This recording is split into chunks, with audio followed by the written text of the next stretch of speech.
Hey gang, Marion back for day 11 of the Costco Wine Advent-ure Advent Calendar. Today we are taking a trip back to France. Specifically, we are going to Gascony. Before we get into that, let's talk about our wine. Today we are going to be trying the Struggling Deep Roots Wine Blend. This is a Côtes de Gascogne from France. Remember, if you're sipping along, go ahead and scan your QR code. It will take you right to the day 11 page in the Advent calendar. If you don't have the Costco Advent calendar, I will drop the website in the description so you can follow along. Now, on the web page that they have for each wine, they have a little YouTube video, about 41 seconds average length. It tells you a little bit about the wine. There's also a whole write-up. It tells you a cute little wordy description about the wine. It talks about the notes of the wine, and it also talks about the winemaking process. So, let's jump in and let's talk about Gascony. Now, Gascony is an area that is more known for its whites rather than its reds. Only about 10% of the wine that comes out of there, or the grapes that are grown there, are red. So those grapes are typically the Tannat grape, the Malbec grape, and Cab Sauv, also Cab Franc. If you've never had a 100% Tannat varietal wine, I highly recommend that you go to your local grocery store, Total Wine, or go online and try to order a 100% Tannat. It's a very big, powerful, spicy, earthy red that I think everybody should try once in their life. Now, you may not have ever heard of the Gascony wine area, or the Côtes de Gascogne area. Very interesting story about that. It is a very underrated wine region, and many believe that it does rival that of its neighbor Bordeaux. Now, in the book that we've been talking about, the Windows on the World's Complete Wine Course by Kevin Zraly, sorry if I butchered that. I will also drop the link for this for Amazon in the description. But this book does not even reference Gascony or Côtes de Gascogne in the book. I did a little bit of research, and I found out that this area has gone back and forth between French control and English control. But basically what happened is the folks in Bordeaux way back in the day were very jealous of the Gascon winemakers. And all of the wine was being shipped out from the ports of Bordeaux. So the Bordeaux politicians put in steps and measures to block the Gascon winemakers from selling their wine or getting their wine there. Thus, it just dropped off the face of the earth, basically. Exports dwindled, and the world did not get Gascon wine. Today, this is a huge wine production area. You will find these in your grocery store. You just have to know what you're looking for. So I recommend that you do a little bit of research.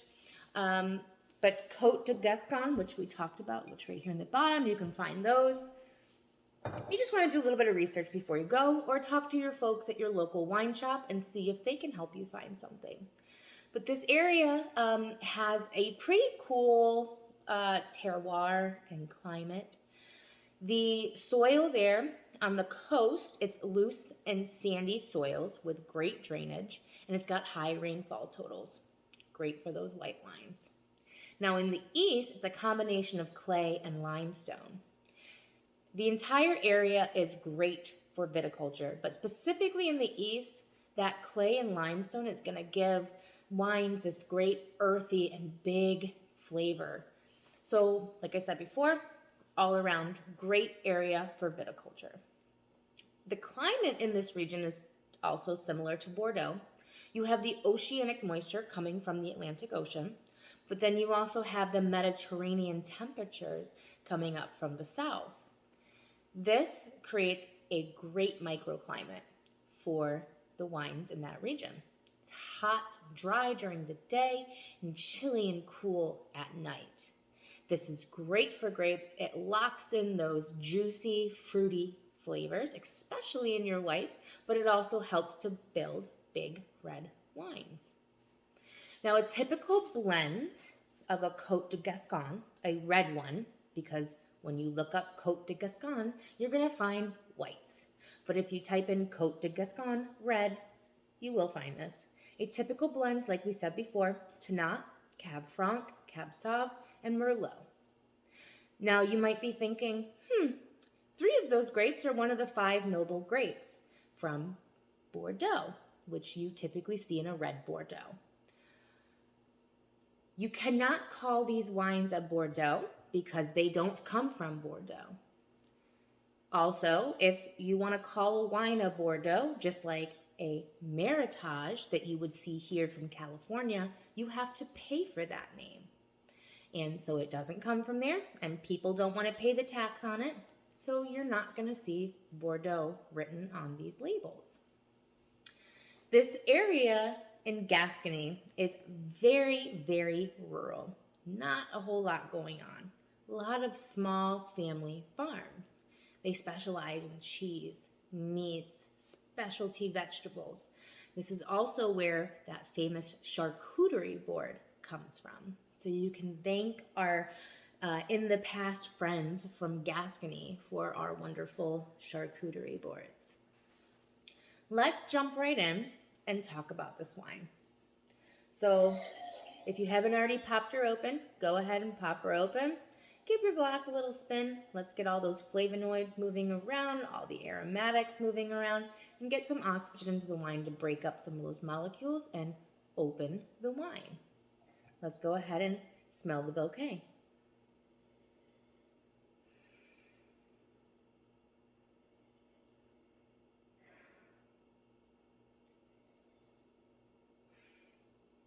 Now, just like we talked about yesterday with the intermouth smelling, when you are smelling the wine, you can open your mouth a little bit and breathe in with your mouth and your nose like this.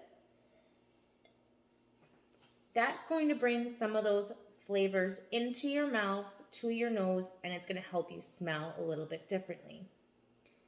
It's a great way to perceive more aromatic from the wine and help you determine what notes that you pick up.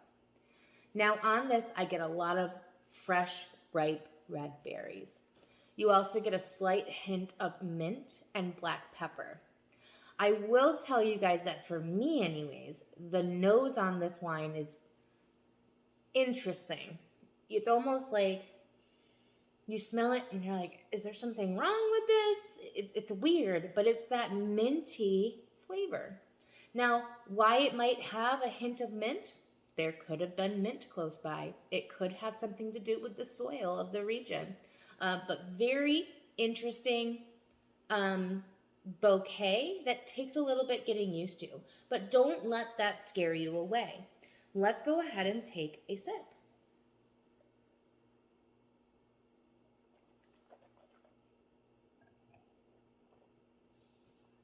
Right off the bat, very, very dry along the palate. You get a lot of dry sensations, like right up here under your cheekbone. And you also get some dry sensations right here on the front of the teeth. You also get a slight strip of leather right down the center of the tongue. Red wines from this region tend to be very dry. That's how they make these big, powerful, tannic red wines. They're also high in acidity. Actually, they're not as high as some of our whites. So let's say they're medium acidity. Because we don't have that crazy pucker power, you do get a little bit of mouthwatering sensation from under the tongue, but nothing like the wine that we tried yesterday or the day before. And that's all to do with the acidity of the wine. All right, let's try another sip.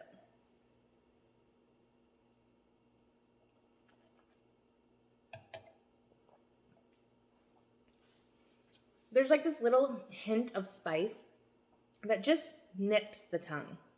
It does not last very long. You get a lot more of those jammy, fruity dark berries, blueberries, raspberries, blackberries, boysenberries. What's interesting about this is you get all those fruit flavors right up front, and they're still lingering, but what ends up happening is the longer you wait, it turns into like this mellow, smoky oakiness with some savory hints like mushroom or mossy forest floor. And it sounds weird saying that, but those are those savory flavors that we're getting. I think this would pair very, very nice with a mushroom risotto, with a nice piece of steak on top. You could also do a piece of steak with a mushroom sauce on top. You could do a cut of venison with this. You could do a prime rib with this. You could also do a duck breast. There's an Italian restaurant that I go to close by that does duck breast with like a blueberry reduction sauce. This would go very, very nice with that. You could do your more powerful cheeses with this. I would recommend this with some brie. This will stand up to your brie. This will also stand up to your sharper cheddars, your aged Goudas. You probably want to stay away from the lighter cheeses though, like your goat cheese and your very young Goudas and cheddars, because they're just not going to be able to stand up to this. Your red wine is going to wash it out a lot. All right, gang, thank you for sticking with me for day 11. I had a lot of fun with this wine, a lot of fun researching it, and I learned a lot myself. After this series is over, I'm going to dive into some other wines, so I hope you stick around because there are some more wines from Gascony that I would like to dive in on with you. So let's finish up our evening. Let's pop out day 11 together. We got day 11. I'm slowly destroying this thing piece by piece. There we go. All right. Today we've got Shine Bright. All right, it's hard to see there. There we go. Shine Bright. All right, gang, that is day 11. We've only got a few more to go. So let's see, we're at 11, 12, 13 more days of this. I can't wait to see you tomorrow. Thank you for joining me. Cheers and au revoir.